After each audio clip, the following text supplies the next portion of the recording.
Hello, everybody. Welcome to episode 17 of the Curt Schilling Baseball Show. I'm Curt Schilling. He's Bill Graff. Good afternoon, Bill.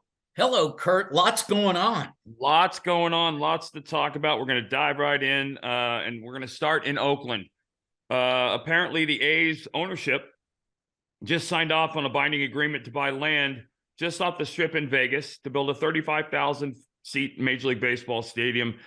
After 20 years, the A's have given up on negotiating with Oakland. Should have happened 19 years ago, actually. The anointed one, Rob Manfred, has given his approval. Let me just say right now, this is the exact reason why Major League Baseball needs to lose its antitrust. There's so many different things wrong with this that, this is and to be sure, this is a multi-billion-dollar cash cow for Major League Baseball. The owners in Major League Baseball will reap enormous financial benefits, not just from the increase in awareness of the product, because Major League Baseball in Vegas is going to be a whole lot more popular than it ever was in Oakland. But they're not done. And I would tell you, I think it's a great thing for baseball. And I think I'm sitting in a chair near the city that will be up in the discussion next, which is Nashville, Tennessee, where the Tampa Bay Rays need to move yesterday, if not the day before, or possibly the Marlins, even though they have a new stadium. Neither of those towns or cities is going to support baseball. They just aren't. Tampa, most especially. But we're going to get to that later. The focus of this show is going to be this thing. This is a rosin bag. This is actually, it's like, and Bill, by the way, this is like from the Fenway Mound like 15 years ago. I actually keep this in my golf bag because I use rosin. But we had an incident this week. Max Scherzer got tossed for sticky fingers. And let me explain how the process works. So obviously, you cannot put a substance on your hands in any capacity other than rosin or pine tar if you're hitting and whatever. But there is the rule, and I'm going to have Bill read this rule in just a second so you understand. Listen to the main words of the rule that he reads, and at the end of this, I want you to tell me or think to yourself: is there a definitive process by which I can determine if this person is breaking this rule? So, Bill, give me the text of the rule as it relates to rosin. Okay, here it is. The rule on sticky substances states that player use of rosin always must be consistent with the requirements and expectations of the official baseball rules. Stop right there. Stop right there. Yep. Consistent with the requirement of official baseball rules.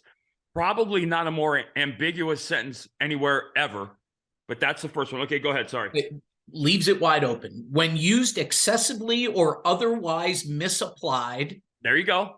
Number two. What is excessive and what is misapplied? All four, although those adjectives and verbs are ambiguous and intentional. So go ahead. Sorry. For example, to gloves or other parts of the uniform, rosin may be determined by the umpires to be a prohibited foreign substance, the use of which may subject a player to ejection and discipline. Moreover, players may not intentionally combine rosin with other substances, for example, sunscreen, to create additional tackiness. Okay. Ambiguity everywhere. Everywhere. And here's the thing. Here's why. So I'm going to back up and tell you about a little process that happens before every game. So before every home game for a home team, the clubhouse, there's a specific person in the clubhouse, one of the clubhouse guys, who rubs or takes the balls to the umpires. The umpires rub the game balls up. That's, and I don't remember if it's how many dozen it is, but we have this thing called Mississippi mud, and I think it's actually from North Carolina, so I don't know what that means. But that's why when you see a baseball in the field, it's not this white. They'll rub it up to create a surface so you can grip it, because this is impossible to throw in a game because you can't get any sort of grip in any capacity other than it seems, but even that is tenuous, and it's dangerous. Because if I throw a ball like this, it's got as much of a chance of sailing into your face as it does to being at the bottom end of the strike zone. Anyway, the balls are rubbed up, and I'll even back up a little more for all you Deflategate phony New England haters. Balls were rubbed up differently, and balls were different sizes in baseball. But I spoke to my clubhouse guy, and the balls that I got rubbed up when the clubhouse guys rubbed them up, I had them rubbed up a certain way just because of how I wanted the ball to feel in my hand. And sometimes if it was a night game and we were playing someplace, or we were home and it was a night game, I'd try and get them a little bit darker. But anyway, so you have a rubbed up baseball that I pick up when I get out on the mound the first time. Now, one thing you'll notice is every pitcher will do this or this or this, and that's to get moisture for this. Okay, this is rosin, and the rosin bag, if you can probably see this, it's coming out. There's a little dust, right? It's like a little fine powder. Of itself, it's not sticky. Like, I have rosin in my hand, it's not sticky. However, the second I do this, when I'm sweating, I make the rosin sticky. That's when I go back to the ball and rub the ball up to give me a little more adhesion between my hand and the ball.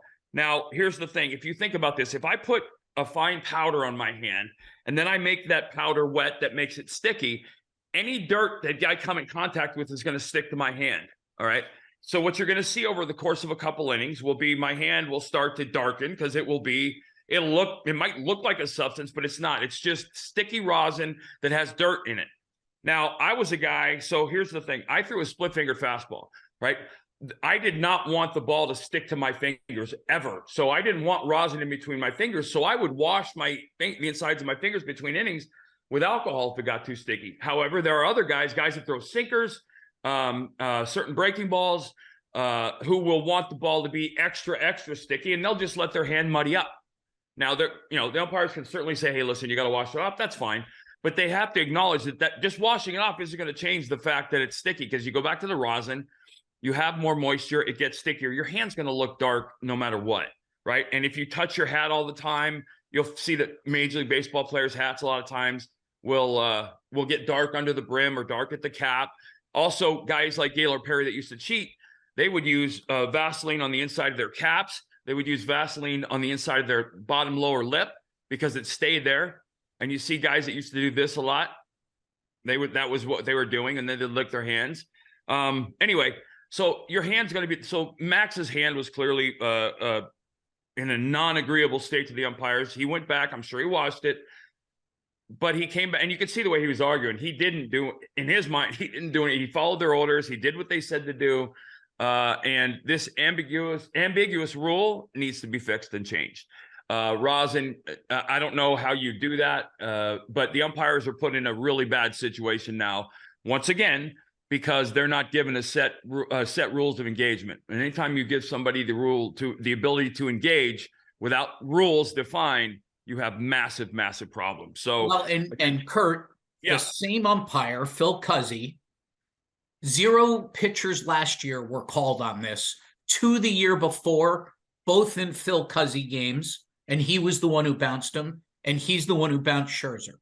Well, and there's a pattern. So we had an umpire back when I played called Bob Davidson. His name was Balkin Bob Davidson, because I don't know if anybody is old enough to remember this, but there was a big push to enforce the balk rule, and Bob Davidson was famous he was Balkin Bob. He would call balks when there weren't balks. He was a guy who loved to be in the game, and by in the game I mean noticed and recognized. And he was had a couple of run-ins with him. He had a couple of run-ins with the teams I was on, but you develop a reputation. And I think Phil Cuzzi probably should recognize, hey, if I'm the only guy doing this, my dad used to tell me that if you have multiple problems in life and the only common denominator in those problems is you, there's a pretty good chance you're the problem. And I think that's the case here. But anyway, hopefully that makes it a little bit clearer to understand on rosin. And hitters will use pine tar. There used to be a game played within the game, which was for guys like that could make the ball manipulate. So if you think about, you heard people talk about sandpaper and scuffing the ball. So basically what happens when you scuff a ball, if I scuff a ball on this side, it moves in the opposite direction, right? If I scuff a ball on this side, it moves in that direction. If a ball is scuffed on this side, it moves in that direction. You see a ball hit the dirt, umpires will throw it out, catchers, but you'll also see when balls hit the dirt, some catchers will throw it back immediately, hoping nobody changes the ball because they know their pitcher likes to use a scuff ball and can work with one. So they might be able to throw a pitch in a game in 3 or 4 instances they might not otherwise be able to throw because the ball's scuffed and no one's the wiser. Guys used to be magicians at that. So anyway, there's your stupid suspension story for Rosin. Hey, Bill, I want to play a little game with you, all right? I'm going to give you some stats. And I want you to see if you might know the answer, but if you just kind of play dumb with me. Okay. Pitcher 1 and pitcher 2, okay? Pitcher 1 had a career win-loss record of 165 and 87 with a 2.76 ERA. Pitcher 2 has a career record of 288 with an ERA of 2.48. Pitcher 1, 2,324 innings pitched, 1,754 hits, and 2,396 strikeouts. Pitcher 2, 2,606 innings pitched, 1,974 hits, 2,833 Ks. Now, the last 2 stats. Pitcher 1, a 1.106 whip, which is outstanding. Pitcher 2, a 1.00 whip. Pitcher 1, a 2.93 strikeouts to walks ratio. Pitcher 2, 4.48. Any idea? I think you know who the second guy is. Any idea who the first guy is? You told me to play dumb, so I'm going to, but if I were to guess, it's one of the people talking on this podcast. It is not. Pitcher 1 is Sandy Koufax. Oh my. Yes. Pitcher 2 is Clayton Kershaw. Clayton Kershaw, in every capacity, far exceeds the accomplishments of one of the greatest left-handers who ever lived. His career was cut short with injuries. In every measurable statistic, Clayton, all right, again, Koufax had 87 losses in 314 games and in 252 decisions.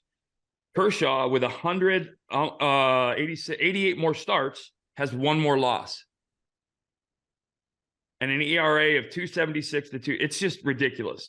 Then you have Kershaw, and I'm doing all this. Kershaw won his 200th career game. Just appreciate this for what it is. He has 3 Cy Youngs. He's finished in the top 5 6 times, top 10 9 times. 3 firsts, 2 seconds, a third, 5th, 8th, and 9th. He's won 20 twice. He's led the league in punch-outs 3 times. ERA plus 4 times. ERA 5 times. The Cy Young Awards, I'm ambiguous on because the writers are deciding, and sometimes they get it horribly wrong. And guys win that don't deserve it. Clayton probably deserved more than the 3 he won. His .694 win percentage. Okay. And I say this every time we talk about in the game of baseball of 140 some years. Anytime you do something that's never been done before, it's extraordinary. Anytime you're better than everybody that's come before you, Clayton Kershaw's .694 win percentage is the highest in Major League Baseball history for a pitcher with 200 plus wins. I don't know. Well, I think the reason why I think his luster has gone off, even though he's still pitching well, he hasn't thrown a shutout since 2016, which that actually kind of blew me away. He has 25 career shutout or 25 career complete games, I think it is. But I don't. This guy is doing something. He went 7, gave up 3 hits, didn't walk anybody, punched out 9 for his 200th career win against the Mets. You're watching a first ballot Hall of Famer on and off the field, by the way. Speaking of pitching. Oh, before you go to that one, I've got a good trivia question for you. He is the 3rd Dodger to get all 200 of his wins with the same team. Who were the other 2 Dodgers? Oh, wow. All their career wins were with the Dodgers, or all of them won 200 with the Dodgers? All won 200 with the Dodgers.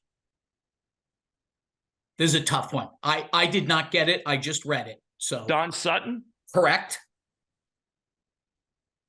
And another Don. Drysdale. Yep. Wow. Yeah. I thought that was pretty wild. It is, because that's an organization. When you talk about the Yankees, you talk about pitching hitting, but mainly you're talking about some of the greatest offensive players that ever lived. When you talk about the Dodgers and the Dodger history, I think it's focused all around some of the greatest pitching we've ever seen. Totally agree. Speaking of pitching, Chris Sale made Red Sox fans exhale in relief. Punched out 11 in 6 innings, 3 hits, got a no decision, lowered his ERA to 8. But finally looked like, and I think he'll come around. I think everything will be fine. I think he'll end up with the numbers he's supposed to end up with at the end of the year, as long as he can stay healthy. And I saw this list, and I kind of went in depth on it a little bit, but you have to look at, and with few exceptions, pitchers are creatures of consistency. And by that, I mean, they play month to month. I won, I think, 4 or 5 pitcher of the month awards. All were in April or May. Never won one in June, July, August, or September. But I just consistently, and as I got later in my career, I tried to figure out why and adjust accordingly. But these guys are all going to be in the voting for pitcher of the month. Luis Castillo of Seattle, he's 2-0 with a 0.73. I want you to listen to this, though. 24 innings pitched, 11 hits, 26-4 strikeout to walk ratio, leads Major League Baseball with a 0.608 walks and hits innings pitched. Marcus Stroman of the Cubs, 2-1 with a 0.75. 24 innings pitched, 12 hits, 25 to 10 strikeout to walk ratio, 0.9 whip. Sonny Gray, 2-0, 22 innings. He's the worst of the bunch here. 22 innings pitched, 17 hits, 26 punch-outs, 9 walks. Shohei Ohtani, 2-0 with a 0.86, 21 innings pitched, 27 punch-outs. Listen to this next stat, please. In 21 innings pitched, Ohtani has given up 6 hits. I'm going to say it again. In 21 innings pitched, Shohei Ohtani has given up 6 hits, but he's walked 13, which is why his whip is 0.9. He is averaging 2.6 hits per 9. That's like Dennis Eckersley, Mariano Rivera stretch runs. Oh, by the way, he's slashing 281, 370, 500 with 4 home runs, 11 RBIs, and an 870 OPS. Just as a icing on the cake. I mean, he's going to get $17 billion a year in a new contract at some point. Garrett Cole and Yankee fans have to be not jumping off the ledge. Leads the league, major leagues in wins. He's 4-0 with a 0.95. 28 innings pitched, 13 hits, 32 punch-outs, 8 walks for a 0.7. So what is that? 48, 70, 91, and that's 119 innings, 13, 19, 36, 48. 119 innings, 59 hits given up by that group. Now, the next point I was going to talk about, I got to jump to it and then come back. I was assuming that the shift, based on what I saw opening day in the first couple, was having a major impact on offensive numbers, allowing them to go up. I don't think so. I would love to tell you that's the case and that I was right, but these numbers tell me that, and these are the best of the best right now. But I would tell you that those are crazy numbers. The hits innings pitched for that group is astonishing to me. I mean, again, Ohtani, 6 hits in 21 innings pitched.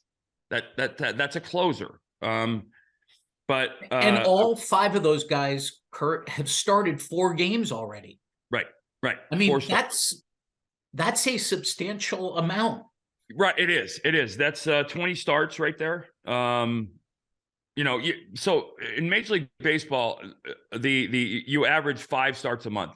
There's a month every now and then you'll sneak in 6 in a 5-man rotation. And it used to be, Johnny Padres told me, you try and win 3 a month, which is 18 on the year, and sneak in 2 along the way to win 20.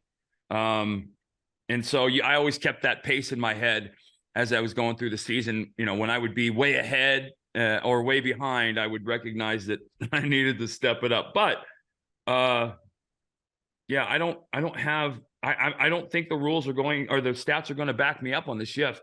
I think that the game is enjoying success with some of these rule changes for pitchers, at least. By the way, just anecdotally, the shift absolutely has opened things up.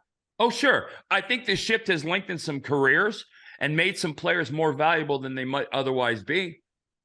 I don't know that it's changed the overall offensive dynamics. And we're going to, as the season goes along, we'll look into that. But let me just mention one other thing. The opponent's batting average against Shohei Ohtani is .091. That's a real number.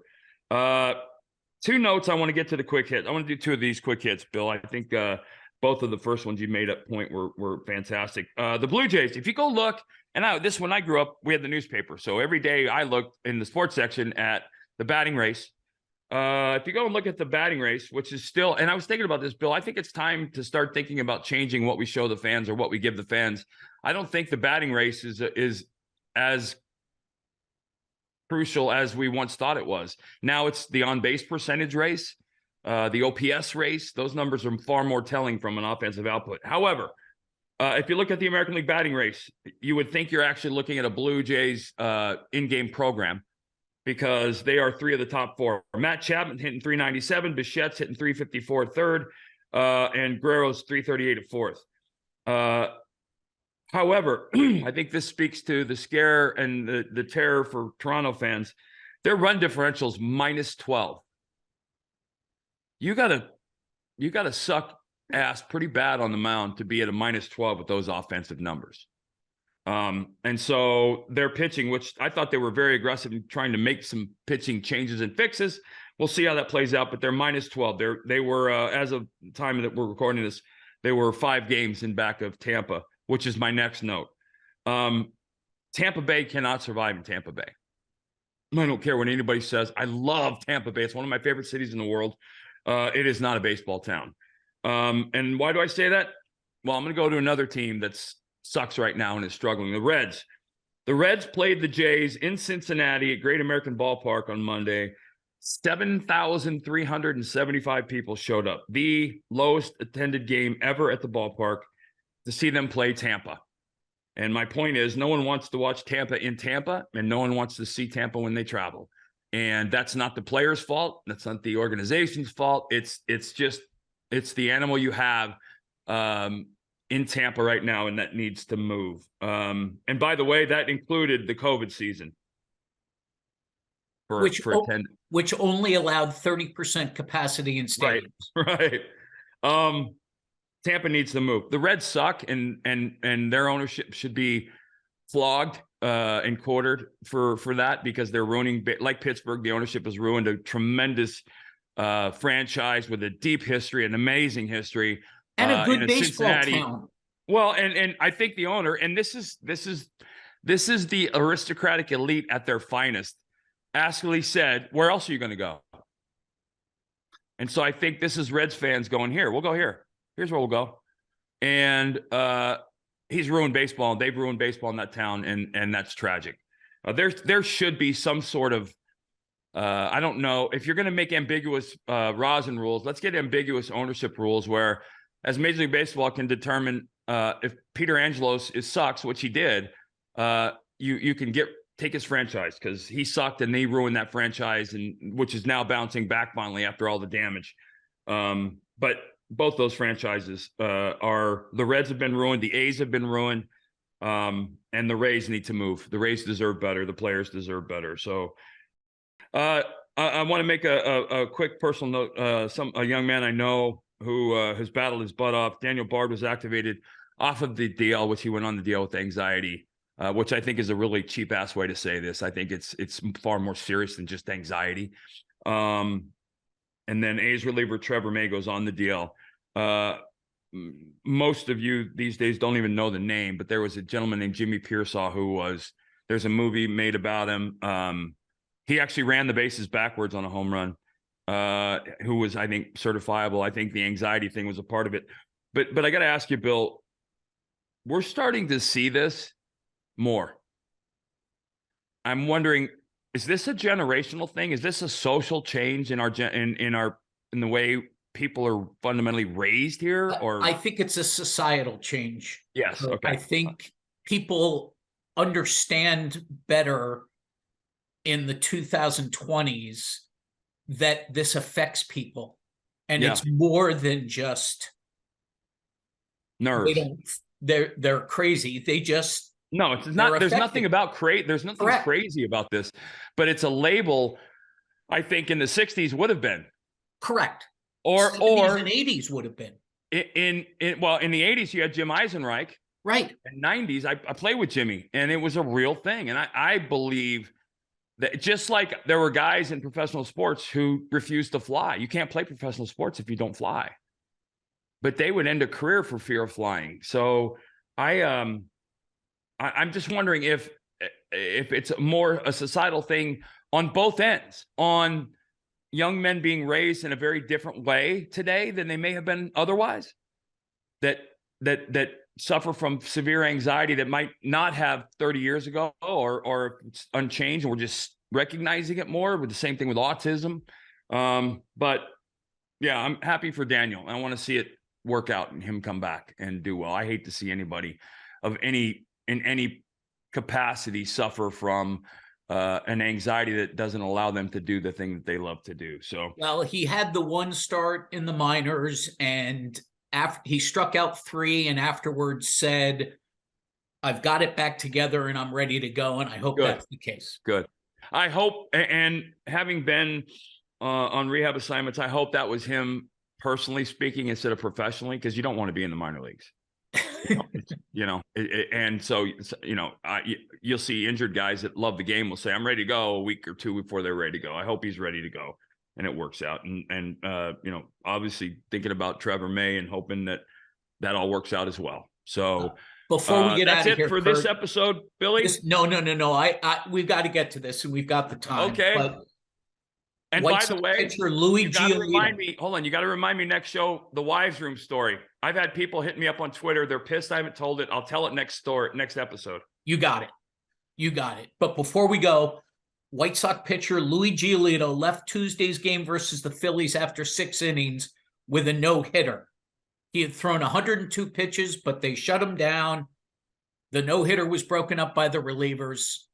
I can't imagine. I think I know what you're going to say, but any chance you get off the hill with a no-hitter after 6? So whoever's back at the control center with the curse button, be ready. There's no chance.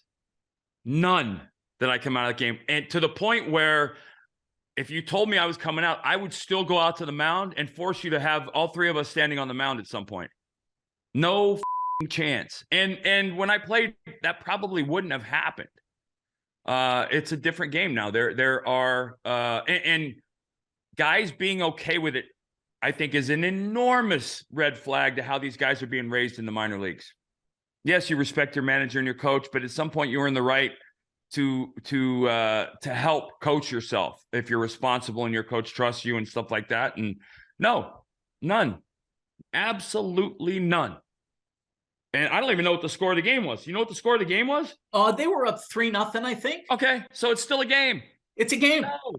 No chance, none. I would laugh. You know what?